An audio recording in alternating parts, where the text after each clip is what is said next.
it's an art. Others, a science. Either way, putting together an effective project team is one of a project manager's most important competencies. It's about getting the right people into the right positions to do the right jobs. A good team is more than the sum of the individuals that comprise it. It's when everyone is working in unison toward a common goal. But what are the steps required to build an effective project team? The first step is to identify the skill sets needed for each activity. That means clearly identifying the talent, knowledge, and experience needed to accomplish each task. To do this, you need to have a thorough understanding of what each task entails. That means determining what exactly the task is, and then what specific skills are needed to perform it. Following from that, you need to identify candidates with the requisite skill sets. This comes down to choosing the right people. The trick is to identify the person who's most qualified for the specific role or task, not necessarily the person who's most qualified in absolute terms.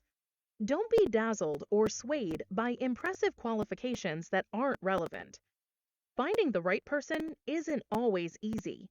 You might need to interview candidates, talk to other stakeholders, perhaps HR or other managers, go outside your department, or provide training.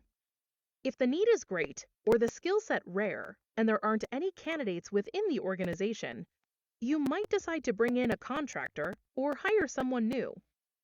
After finding the right people, you need to determine their availability.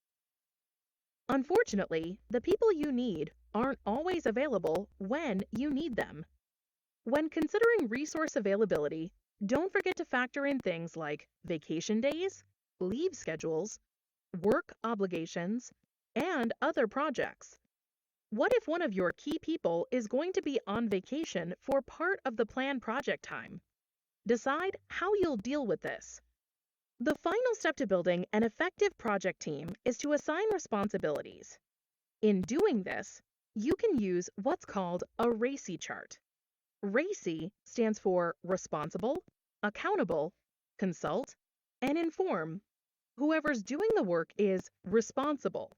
Whoever approves the work is accountable. You consult with whoever has relevant information, and you inform whoever needs to be updated or kept in the loop.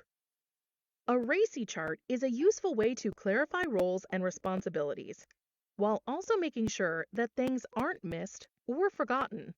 It's best to create the RACI chart in advance. That way you can track who's accountable for what, and no one can say, "That's not my job." Everyone knows their role and their responsibility. Putting a great team together is often easier in theory than in practice. It's important, though, that you get it right.